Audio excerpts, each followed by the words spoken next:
El domingo, el 8, es una nueva conmemoración del Día Internacional de la Mujer Trabajadora. Entonces vamos a hacer durante todos los lunes de marzo, no sé si serán 4 o 5, la verdad eso desconozco, pero vamos a hablar de mujeres que tienen que ver con la historia de la ciudad de Córdoba, que tienen que ver con la historia de las instituciones de la ciudad de Córdoba, que tienen que ver con la cultura en la ciudad de Córdoba. Y para hoy vamos a arrancar, vamos a ir hacia atrás en el tiempo, pero incluso bastante tiempo antes de que se fundara la ciudad de Córdoba, y vamos a hablar de una mujer nacida en España, pero que sobre el final de la historia vamos a entender por qué hablamos de ella, sobre todo por su estrecho vínculo familiar con una de las instituciones más antiguas de la ciudad. Bien, y vamos a comenzar entonces a hablar de una mujer llamada Mencía Calderón. Bien, ese es su nombre. Mencía es el nombre, Calderón, sí, no sale en ningún libro, no sale en ninguna bibliografía, es una mujer bastante poco tenida en cuenta, que, como les digo, es española, y que en el año 1550, ella estaba casada con un señor llamado Juan de Segovia, que era expedicionario, que tenía barcos, que tenía navíos a su cargo y que estaba a punto de embarcar hacia América, hacia estas nuevas tierras, y que, bueno, como sucedía mucho en aquellos momentos, sufre una enfermedad que le cuesta la vida, y ella queda viuda con tan solo 33 años. Bien, muy joven, lógicamente con muchos hijos a su cargo, y amaba profundamente a su marido, y como él estaba por emprender este viaje hacia nuestro continente, ella decide respetar, decide cumplir el deseo y la palabra de su marido, a pesar de ser viuda, y embarcarse ella en esta travesía absolutamente imposible para una mujer que no tenía ningún conocimiento, ¿no?, sobre los mares y cómo manejar semejantes embarcaciones. Pero no solo... Sí, aparte de la época que estamos hablando, chicos. Claro, 1550. Claro. Tengamos en cuenta que Colón llega al continente en 1492. Habían pasado solamente 70 años. Nada, 60. Entonces, no solo que decide embarcarse, sino que lo hace solamente acompañada de mujeres y de niños en esa embarcación. Bien, no había hombres, lo cual ya nos está dando una importante pauta del tipo de mujer que tenemos delante y de las conductas que era capaz de desarrollar y de emprender semejante viaje en un barco solo tripulado por mujeres y por niños. Bien, bueno, el 10 de abril de 1550 todo el mundo miraba sorprendido en el puerto de Sevilla cómo esta embarcación llamada San Miguel se despedía del continente europeo y era solamente tripulado, solamente habitado ese barco por mujeres y por niños. Y a partir de ese momento comienza... ¿Se acuerdan esos libros que era Elige tu propia aventura? Sí. ¿Sí? ¿Se acuerdan esos libros que uno empezaba y había como 10 páginas de un inicio común para todo el mundo? Sí. Y que después te decía, si usted quiere que el tesoro permanezca en secreto, vaya a la página 35. Si usted quiere que el tesoro sea compartido con sus enemigos, bueno, y daba diferentes opciones y uno se iba armando el libro de acuerdo. Iba saltando de... Claro, exactamente. Bueno, más o menos una cosa así, en esta embarcación, en la San Miguel, tripulada por Mencía Calderón, comienzan a suceder todo tipo de aventuras. La primera de ellas, ya en el norte de África, apenas, digamos, saliendo de lo que es el continente europeo, las azota un huracán que prácticamente les cuesta la vida, que logran sobrevivir de milagro, que logran que la embarcación no se dé vuelta y no se hunda, y pueden continuar viaje. y a las pocas semanas son interceptadas por otra embarcación tripulada por corsarios, ¿sí? Que, a ver, por un lado las tratan muy bien, las tratan con respeto, pero bueno, digamos, eran corsarios, no podían convertirse en personas tan amigables, si bien las tratan con respeto, pero literalmente le desvalijan el barco, ¿sí? Todo tipo de provisiones, todo tipo de comidas y de alimentos y de bebidas, no queda absolutamente nada. Y a partir de ese momento, bueno, muchas de las tripulantes y de los niños que viajaban con ellos comienzan a enfermarse, comienzan a sentirse mal, pasan hambre extremo. Durante varios días por la noche, Mencía Calderón pensaba y se replanteaba esta idea de haber salido desde Sevilla solo con mujeres, sin tener conocimientos serios y profundos sobre el tema de navegación. Pero bueno, logran sobrevivir, llegan al continente americano, llegan al norte de Brasil y allí las recibe Tomás de Sousa, quien ante esta situación en la que prácticamente venían muertos de hambre y con unas condiciones de viaje paupérrimas, las trata como reinas. Ajá. Les da hospedaje, les da comida, las trata muy bien, las asiste, las ayuda, a tal punto que Mencía Calderón comienza a sospechar. Cuando la limosna, cuando la limosna es grande, hasta Mencía Calderón sospecha. Que venía detrás de de tanta generosidad. Claro, que exactamente. ¿Por qué tanta hospitalidad si éramos todas mujeres? Bueno. Y efectivamente Mencía Calderón no se equivocaba, porque más allá de su hospitalidad, las toma como prisioneras y las reduce prácticamente a ser sus esclavas. ¿Sí? A condiciones laborales y sanitarias que, en ese momento, lógicamente, existía la esclavitud, entonces se ven obligadas a tener que trabajar en esas condiciones prácticamente de esclavitud.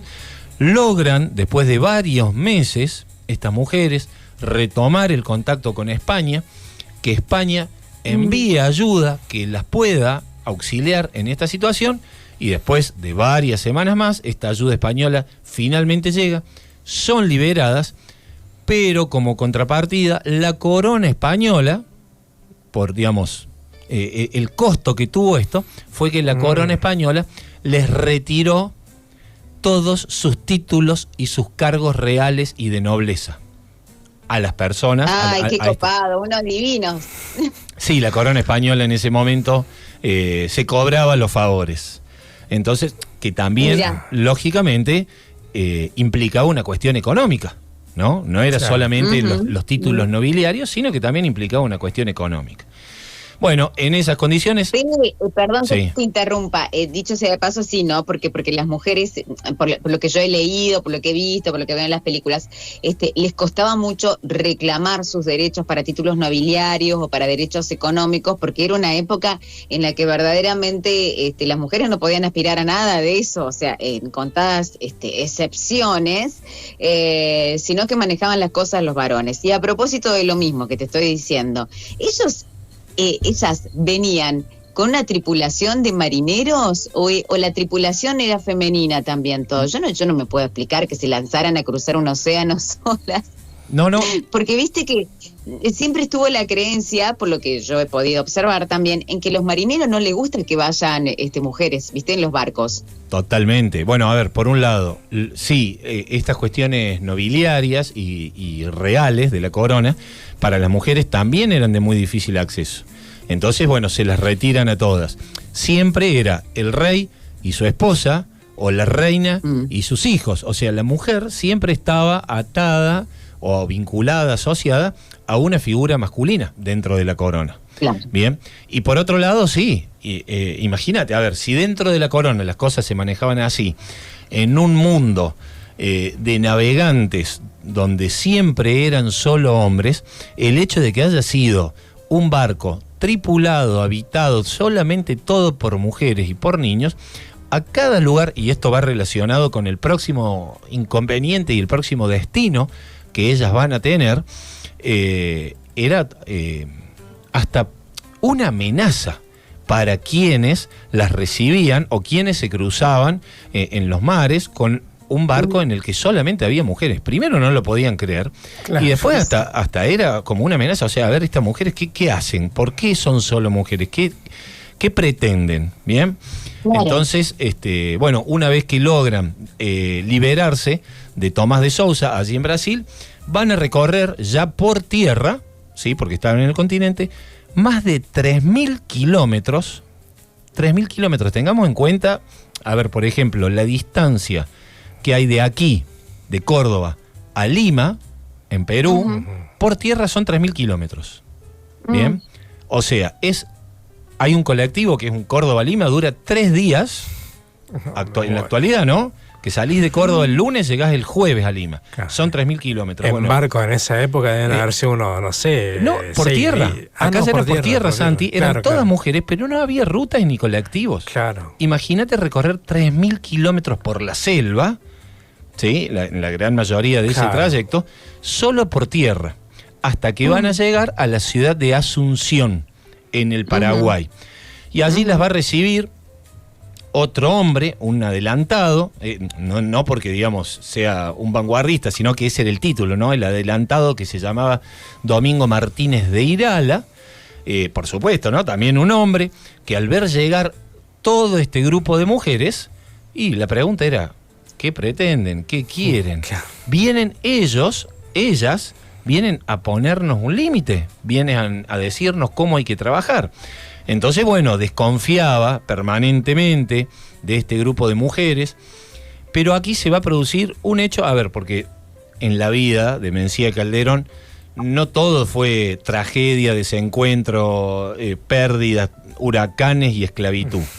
Bien, en ese momento, y después de varias semanas de estar allí en Asunción, también va a surgir el amor, porque don Domingo Martínez de Irala y Mencía Calderón, a pesar de ser él un hombre desconfiado, de pocas palabras, hosco, y ella una mujer que acababa de cruzar los océanos, de hacer 3.000 kilómetros por tierra y de tener a su cargo un grupo de mujeres, y bueno, también tenían su corazoncito, y con el paso también de los meses se enamoraron y se casaron. Ella logra... había sostenido su viudez durante todo el viaje, que no debe haber resultado una tarea para nada sencilla, porque ante cada hombre que se le presentaba en su vida, y bueno, una mujer así también es muy atractiva, entonces todos los hombres seguramente, más allá de esta imagen de mujer fuerte y de generar desconfianza, en algún momento deben haber dicho, bueno, pero esta mujer, a ver, la quiero descubrir. Bueno, el que finalmente la descubrió y ambos lograron abrir su corazón fue el adelantado de Asunción, Domingo Martínez de Irala y Mencía Calderón, que se casaron. Pero bueno, lo bueno dicen que dura poco, y en este caso el que se enfermó y el que murió al poco tiempo de haberse casado fue Tomás Martínez de Irala. Ella vuelve a quedar viuda, de este adelantado allí en la ciudad de Asunción. ¿Y cuál es porque hasta aquí la historia es muy atrapante, tiene muchísimos condimentos, pero cuál es el vínculo que une a Mencía Calderón con la ciudad de Córdoba? En el videíto que está subido en las redes, aquí en la radio, yo decía que le puse el título, es probablemente la abuela de la Universidad Nacional de Córdoba, ¿sí? Porque dentro de las mujeres que viajaban con ella y que la acompañaron durante tantos kilómetros y tantas olas atravesadas a través del océano, estaba su hija, María, que en Brasil conoce a un señor llamado Hernando de Trejo y Sanabria. Un comerciante, ¿sí? Un comerciante del cual, portugués, lógicamente, del cual se enamora, y María se casa. Bien. y nace su hijo, que es nada más y nada menos que Fernando Trejo y Sanabria. O sea, quien va a ser después arzobispo de Córdoba, obispo de Córdoba del Tucumán y fundador de la Universidad Nacional de Córdoba. ¿Sí? El nieto de Mencía Calderón es Trejo y Sanabria, el fundador de nuestra universidad, que a su vez era medio hermano de un nombre, apellido, todo junto, que en el colegio lo hemos escuchado, que era Hernandarias. ¿Sí? Sí. Hernandarias también es hijo de María, de la hija de Mencía Calderón, pero de otro padre. Bien, de otro padre. Y Hernandarias se llamaba Hernando Arias. Ese era su nombre y su apellido. Entonces, de ahí viene el famoso Hernandarias. Por lo tanto, mirá. Mencía Calderón, esta mujer que pudo absolutamente con todo, pudo cruzar los mares, pudo atravesar la selva, tuvo una hija, su hija dio a luz a quien va a ser el fundador de la universidad, con lo único que no pudo, como en la mayoría de los casos, es con su corazón, porque se enamoró en Paraguay y bueno, al poco tiempo su segundo esposo también falleció. Mira. No pegaba una con los maridos, pobre Mencía. No, la verdad no. Poca suerte en el amor. Poca suerte en el amor. Escucha, qué nombre tan particular, Mencía, ¿no? Yo nunca lo había escuchado. Sí, no, yo tampoco, ¿no? Yo es la primera vez. Y es más, cuando empecé a averiguar y a leer, esta historia está en el segundo libro de La Calecita de la Historia, cuando hablamos de mujeres destacadas. Porque generalmente, a ver, hemos hablado de mujeres del siglo XX, de mujeres del siglo XIX, hasta el siglo XVIII, ¿sí? Como Leonor de Tejeda, por ejemplo. Pero encontrar una mujer que en el siglo XVI haya cruzado los mares, haya hecho todo lo que hizo. No, increíble, realmente increíble. Y bueno, tiene su linkeo con Córdoba a través de su nieto, que es el fundador de la universidad. Claro, claro. Y de ahí se supo, no sé si hablaste, Santi, perdón, se supo que pasó con Mencía, se quedó allá, se quedó en Asunción. Eso la verdad desconozco. Ahí quedó la historia de ella. Le convenía quedarse en Asunción porque si seguía viajando le iban a seguir sucediendo algunas desgracias. Entonces dijo, a lo mejor me quedo acá en Asunción, ya está, demasiado para mi vida. Recordemos que ella empezó todo esto cuando quedó viuda, que tenía 33 años. O sea, una piba. Claro. No, y qué locura para la época eso, ¿no? Que una mujer decida hacer eso y encontrar otras que le sigan los pasos. Claro. Y bueno, y después me imagino que, claro, la dificultad o todo el periodo que quedó sola, viuda, hasta volver a encontrar el amor, debe haber sido difícil también ante los ojos de los varones. Totalmente. Toparse con una mujer así. Totalmente. Sí, por supuesto. Qué locura. Sí. Hermosa historia. Muy linda. Y bueno. No, es sumamente atrapante. Realmente para escribir, para hacer una película, para escribir un libro. Me gustó esta observación que hizo Santi, que no es menor, porque no solamente a ella se le ocurrió su idea, ¿no? De tremenda odisea, de esta fantasía de viajar, cruzar los mares, sino que además hizo eco en todas esas mujeres que decidieron acompañarla. Claro. Que para la época, para muchos debe haber sido una locura total. Sí. Y yo creo que esa locura en muchos casos estaba fundamentada en el desconocimiento, ¿no? Porque nadie sabía lo que era embarcarse, no puntualmente en un barco, sino en una aventura de este tipo. Yo creo que no sé cuántas de las personas que subieron ese barco sabían, pero ni cerca de todo lo que les iba a pasar. Pero ni siquiera si el viaje hubiera sido placentero como un crucero, lo mismo. Claro. Era una locura total. Claro. No, era una locura por completo. No, sumamente interesante y atrapante esta historia. Me encantó esta mujer tan valiente, Fede, para el mes de la mujer. Qué buena onda. Quería ir bien atrás en la historia. Incluso fíjense, hasta 200 años antes de la fundación 23 años antes de la fundación de Córdoba y casi 70, 80 años de la fundación de la universidad. Así que bueno, quería empezar con una chica del siglo XVI. Y bueno, vamos a ir recorriendo algunas historias durante los lunes de marzo, que tengan que ver con mujeres y con la ciudad de Córdoba.